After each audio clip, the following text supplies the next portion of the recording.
I'll never forget that moment. Standing there at the holiday party, holding a flimsy little envelope that felt more like an insult than a gift. My boss had just announced, with a glass of champagne raised high, that our HR director was receiving a $10,000 performance bonus. The room erupted in applause. People whistled. Some even gasped. And then he turned to me, the guy who had spent late nights fixing his broken presentations, cleaning up his client calls, and basically holding the department together for months. With a grin, he handed me a $50 gift card to a coffee shop. You know that silence that feels louder than any sound? That was the moment I opened it. My coworkers shifted uncomfortably. A few looked at the floor. One or two chuckled like it was supposed to be a joke. HR beamed like she'd just won the lottery. And me? I forced a smile so brittle it could have shattered in my hands. I mumbled, "Thanks," because what else can you do when you're blindsided in front of 50 people? But inside, I felt like I'd been spit on. Let me be clear. I don't care about the exact dollar amount. What I cared about was the message. $10,000 to the person who handled time off requests and office birthday cakes, while the guy carrying the workload got the equivalent of lunch money. It wasn't generosity. It wasn't oversight. It was deliberate. It was my boss telling me, in the most public way possible, that I didn't matter. The party kept going, music blasting, people dancing, glasses clinking, but I couldn't shake it. Every laugh from across the room felt like it was about me. Every sideways glance burned like fire. HR strutted around in her red dress, thanking people as if she'd just been crowned queen. My boss slapped her on the back like they were celebrating a championship win. And me? I sat in the corner with that little gift card digging into my pocket like a thorn. I tried to act normal, but it was impossible.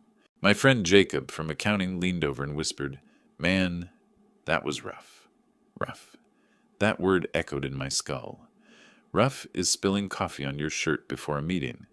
Rough is sitting in traffic. This was humiliation. Calculated, cold humiliation. The worst part?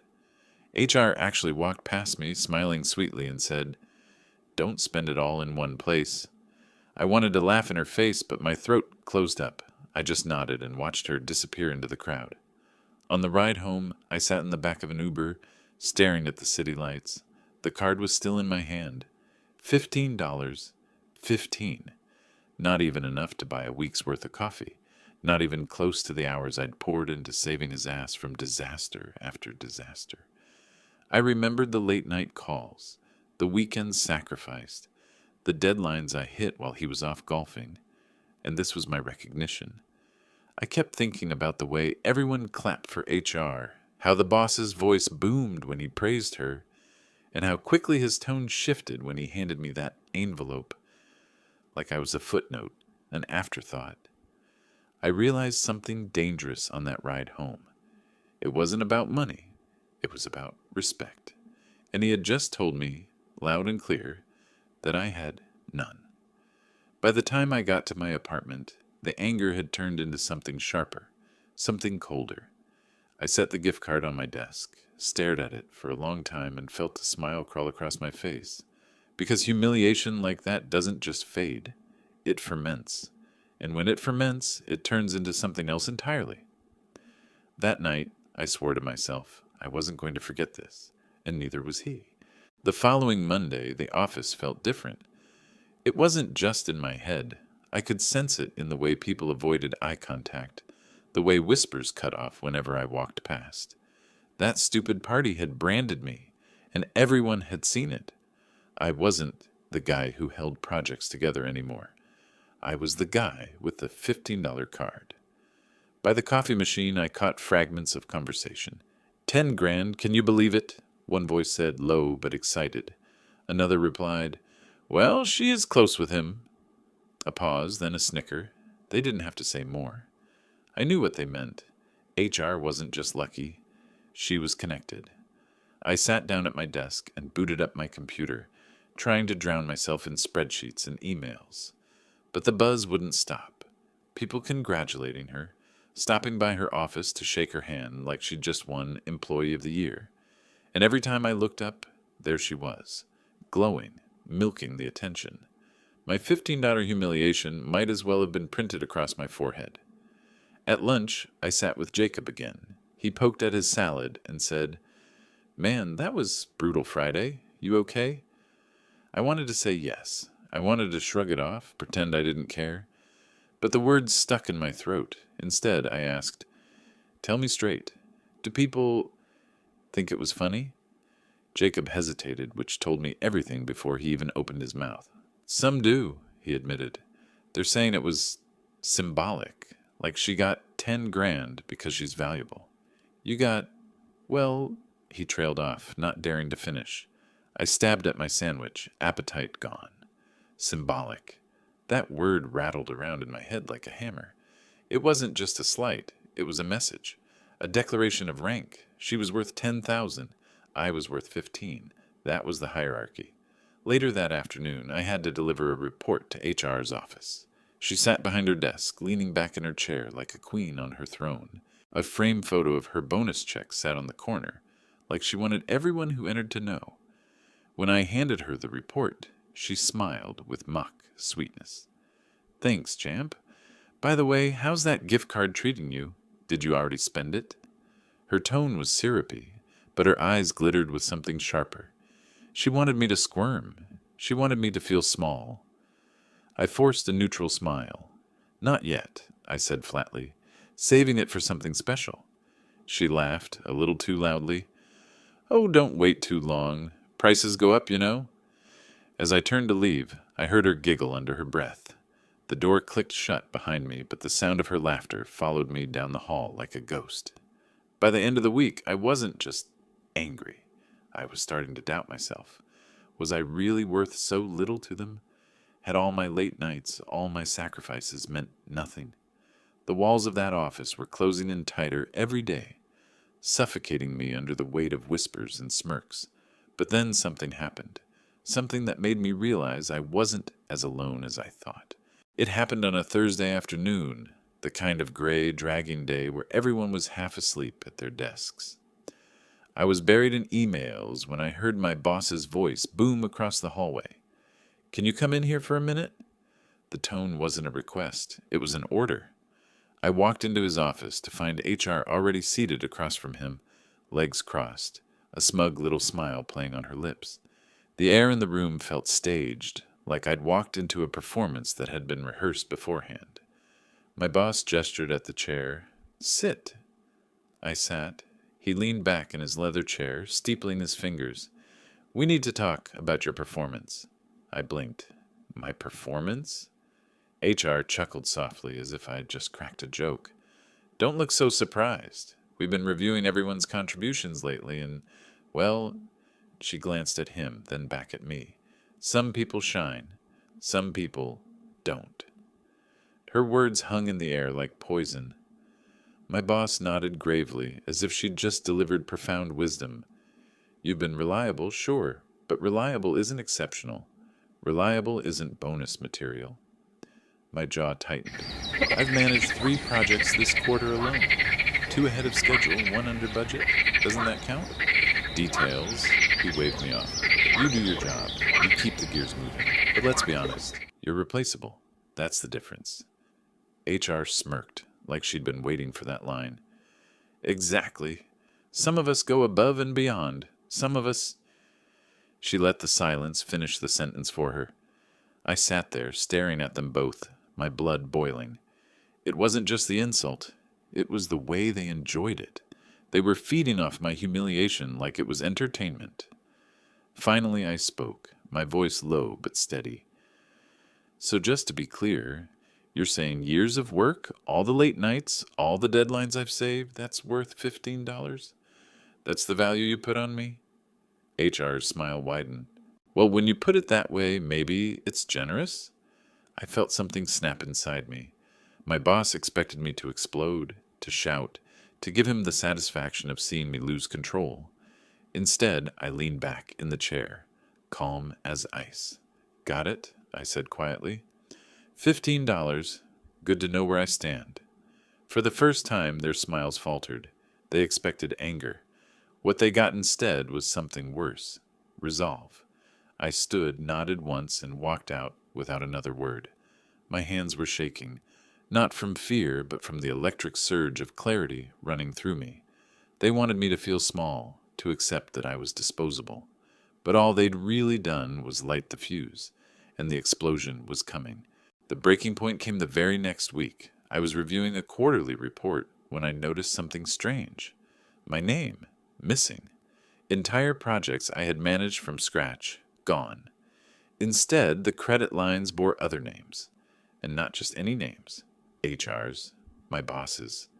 Even one of his drinking buddies from another department, a guy who barely knew how to open a spreadsheet. At first, I thought it was an error, maybe a formatting glitch. I scrolled back, checked older reports, compared versions. No mistake. They'd scrubbed me clean. Every milestone I'd hit, every fire I'd put out, every late-night presentation I'd patched together at 2 a.m, it was all gone. Rewritten, like I'd never existed. The realization hit me like a sucker punch. This wasn't an accident. It was a plan. That stupid $15 card hadn't just been an insult. It was foreshadowing. They weren't just belittling me. They were erasing me. I marched down the hall, report in hand, and stormed into the records office. Jacob looked up from his desk, startled. "Whoa, what's wrong?" I slapped the papers down in front of him. "Tell me I'm not losing my mind. Look at this." He scanned the pages, his brows knitting tighter with every line. "This doesn't make sense. You ran all of these projects. Everyone knows that." "Apparently not anymore," I said bitterly. He lowered his voice. "I heard a rumor last week. HR's been cozying up to management, talking about how she's been streamlining processes and taking ownership."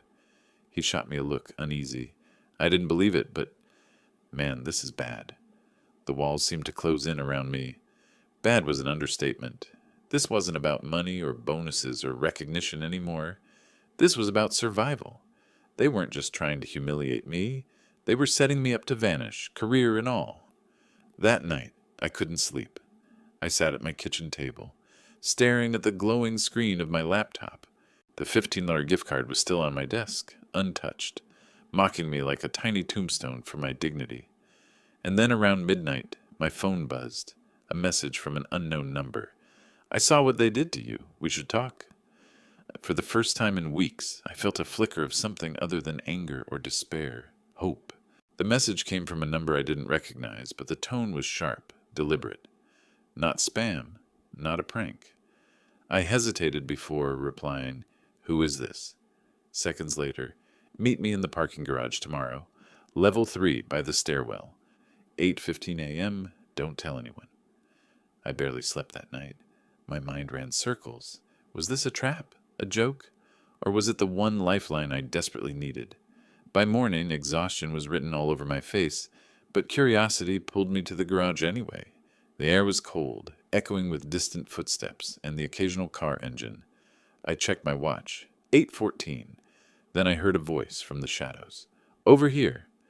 It was Megan from finance. I barely knew her outside of casual hellos in the break room.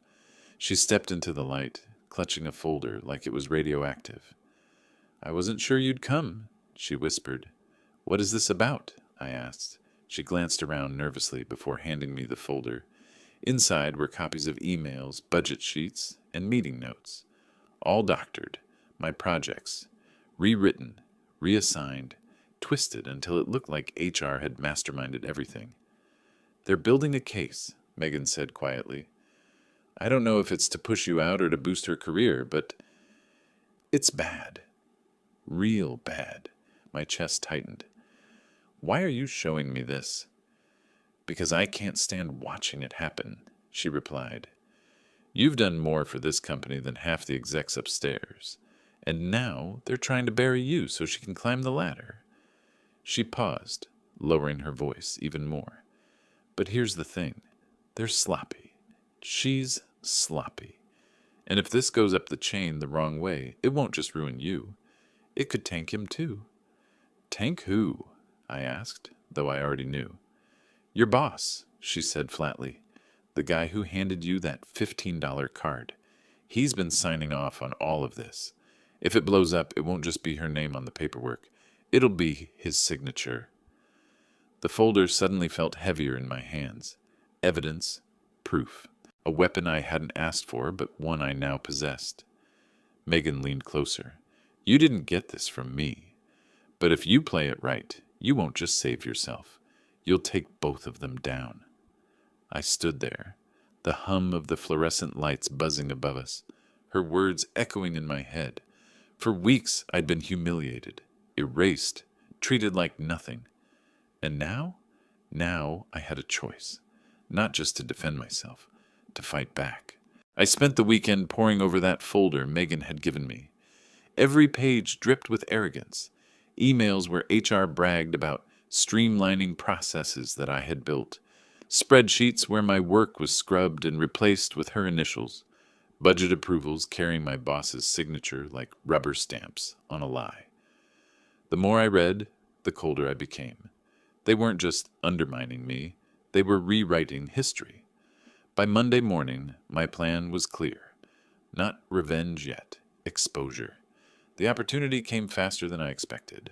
Our biggest client was scheduled for a high-stakes presentation that afternoon, the kind of meeting that could make or break quarterly numbers. Normally, I would have been the one to lead it, but this time HR had insisted she present over her system, with the boss there to back her up. I sat in the back of the conference room as the client team filed in, 3 sharp-suited executives with eyes like hawks. HR started her pitch, clicking through slides that looked eerily familiar because they were mine. My formatting, my data models, my projections. But as she spoke, cracks showed immediately. She stumbled over terms she didn't understand, skipped context that tied the numbers together, and, worst of all, misread a chart so badly it implied the client's revenue would drop under our plan. I watched their faces tighten, their pens still. My boss tried to smooth it over with vague assurances, but the damage was visible. They were losing faith. That's when I struck. I raised my hand casually from the back row. "If I may," I said, my voice calm but carrying. Every head turned. My boss's eyes narrowed, but he couldn't stop me, not without looking defensive in front of the clients. I stood, walked to the front, and pulled up the real version of the report, the one saved on my own drive, untouched by their edits. "There seems to have been a mix-up in the data," I explained smoothly. "This is the correct projection based on the methodology we developed over the past quarter." Gasps rippled through the room as the numbers shifted, aligning perfectly with the client's expectations. Relief replaced suspicion on their faces. Questions flew, sharp and detailed, and I answered each one with confidence born of the fact that I had built this system myself. HR sat frozen, her smile collapsing into a tight line. My boss's jaw clenched, his knuckles white on the arm of his chair. By the time I finished, the clients were nodding, impressed. One of them even said, "Now this makes sense." We were about to walk out. When the meeting ended, they shook my hand firmly and left with reassurances that the deal was safe. The moment the door closed, my boss exploded. "What the hell was that?" he barked. I met his glare head on. "That was me saving your deal. Again." HR tried to cut in, her voice shrill. "You undermined—" "No!" I snapped louder than I'd ever spoken in that office. "I expose lies. I showed them the truth, and you know it." The silence that followed was deafening. For the first time, I saw it, the flicker of panic in their eyes. They weren't untouchable anymore, and I wasn't done. Not by a long shot. The fallout hit faster than even I expected. The very next morning, my inbox exploded, not with reprimands, not with scolding, but with quiet, cautious messages from people across the company. "Thank you for yesterday." Everyone saw what happened. Finally, someone stood up to them. Word had spread like wildfire. What was supposed to be HR's crowning achievement had turned into a public disaster. The client didn't just stay. They sent a glowing email praising my clarity and insisting that all future communications go through me directly. That email didn't just land in my inbox, it landed in the CEO's. By noon, the building was buzzing. People whispered in the hallways, glancing nervously toward my boss's office. HR slammed doors, stormed around with flushed cheeks, snapping at assistants. My boss tried to hold a damage control meeting, but it backfired when someone from sales bluntly asked, "So why was she presenting his work?" There was no good answer, and then the dam broke. Megan had been careful, waiting for the right moment.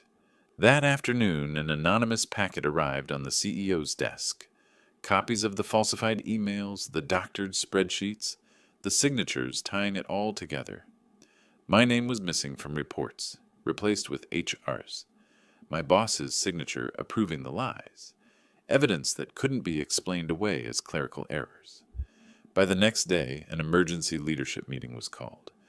I wasn't invited, of course, but whispers leaked through fast enough. HR went in with her chin high and walked out looking like she'd been hollowed out. My boss followed 20 minutes later, pale and tight-lipped, refusing to meet anyone's eyes.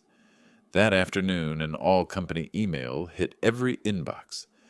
Effective immediately, HR director's name will be leaving the company. We thank her for her service and wish her the best in her future endeavors.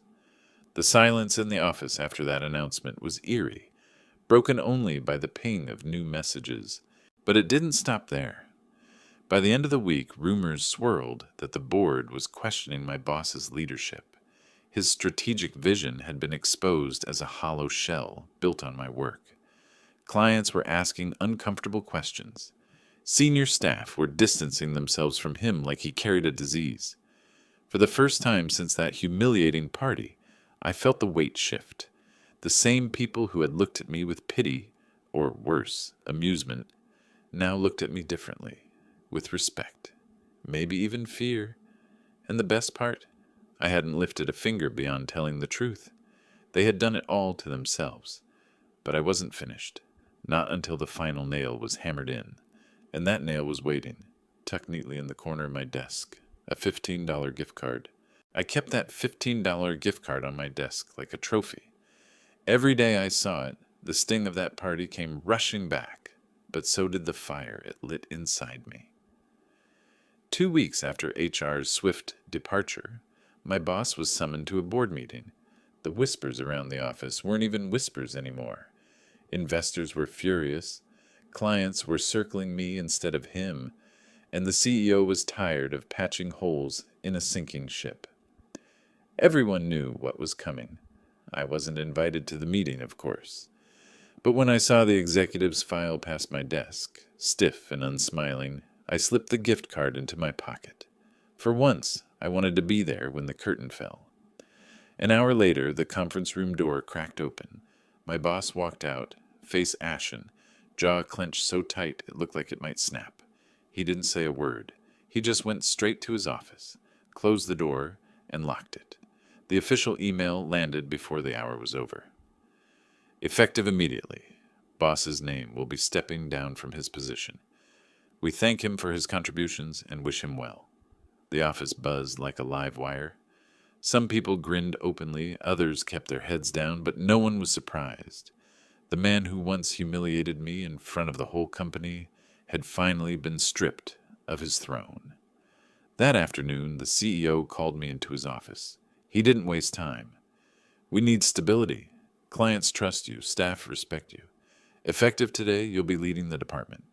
He slid a folder across the desk with my new title, salary bump, and a signing bonus that made my chest tighten.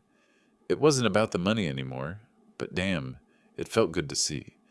I nodded, calm on the outside, though inside I wanted to laugh until my ribs ached. "Thank you," I said evenly. When I returned to my desk, I opened that drawer one last time. The gift card was still there, edges frayed from being handled too many times. I stood, walked to the break room, and slapped it onto the bulletin board where everyone could see. Across the front, in thick black marker, I wrote, "Value 15. By the end of the day, the whole office had seen it. Some laughed, some shook their heads, but everyone understood. It wasn't just a piece of plastic anymore. It was a reminder, a symbol of arrogance, humiliation, and the downfall it sparked. And every time someone passed that break room, they'd remember exactly what it had cost to bring down two people who thought they were untouchable. $15.